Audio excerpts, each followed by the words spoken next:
मुकाबला है। 2027 में चुनावी चुनौतियों के बारे में अगर कुछ बहुत ऐतिहासिक चुनाव में ऐतिहासिक जीत होगी समाजवादी पार्टी की, क्योंकि आजमगढ़ के लोग तो विपरीत से विपरीत परिस्थितियों में 100% रिजल्ट देते रहे।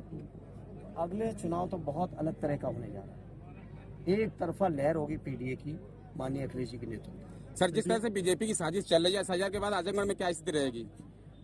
साजिश बेनकाब कर रही है कुछ साथियों ने आपके बीच से भी, जिन साथियों ने की उनको भी धन्यवाद, और हमारे संगठन के पदाधिकारियों को धन्यवाद जिन्होंने बीजेपी के बस्ते पकड़े हैं, गांव-गांव बस्ते पकड़े हैं। जो फॉर्म 7 के बस्ते लेके घूम रहे थे एक ही साइन से, एक ही राइटिंग में, उसको भी पकड़ने का काम किया। और आजमगढ़ के बहुत जागरूक साथी हैं।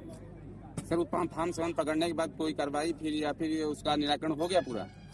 नहीं, आयोग ने एक फैसला जरूर लिया है कि खुद या परिवार का कोई व्यक्ति फॉर्म 7 की अपील कर सकता है, बाकी कोई नहीं।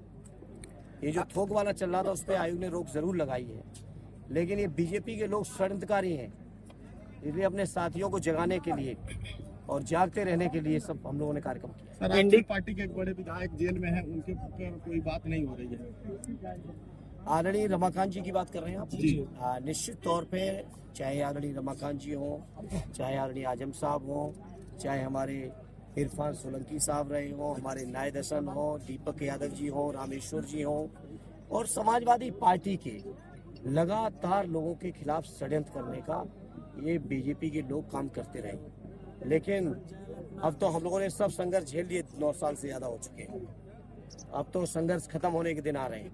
जनता का आशीर्वाद लेके हम लोग सारे संघर्षों को खत्म करेंगे और उत्तर प्रदेश के अंदर लोकतंत्र की महान परंपराओं की जो सरकार होनी चाहिए वो माननीय अखिलेश जी के नेतृत्व में चलेगी। 27 कारण कैसा होगा सर इस बार? ऐतिहासिक चुनाव होने जा रहा है और ऐसा चुनाव होगा कि बीजेपी का कहीं पता भी नहीं चलेगा। इंडिया गठबंधन साथियों को क्या जीत का मंत्र दिया है 27 के?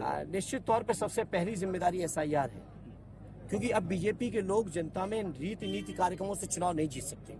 अब बेईमानी और षड्यंत्र का रास्ता पकड़ा है, उस षड्यंत्रों को बेनकाब करते रहेंगे तो निश्चित तौर पे हमारी जीत। सर, शंकराचार्य के मुद्दे को लेकर ब्राह्मण नाराज चल रहा है बीजेपी से, उसके लिए क्या कहना चाहेंगे आप?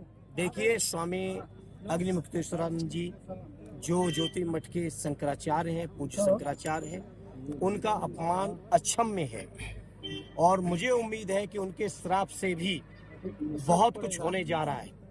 शंकराचार्य जी का श्राप लगेगा इस सरकार को, जो मैं समझता हूँ इतने महान पद पे बैठे, इतनी महान पीठ पर बैठे व्यक्तित्व के ऊपर इतने ऊंचे लांछन जिसकी हम लोग कल्पना भी नहीं कर सकते, ऐसे लांछन लगाए हैं। तो ये बेनकाब हो रहे हैं। जो लोग पहले हमारे मुसलमान भाइयों का विरोध करते थे, हमारे पीडीए के लोगों का विरोध करते थे, अब तो देख रहे हैं कि ब्राह्मणों को भी नहीं छोड़ रहे हैं। अब तो सनातन की जो सबसे बड़ी पीठ है उनको भी नहीं छोड़ रहे हैं। तो ये जो घमंड है बीजेपी के लोगों का, ये घमंड इनको चकनाचूर कर। क्या ब्राह्मण 27 में समाजवादी के साथ हो सकता है? बिल्कुल होना चाहिए, बिल्कुल होना चाहिए। शंकराचार्य जी के अपमान को मैं नहीं समझता कि कोई सनातन मानने वाला केवल ब्राह्मण ही की बात क्यों करना। जो सनातन में विश्वास करते हैं वो लोग बर्दाश्त और स्वीकार नहीं करेंगे।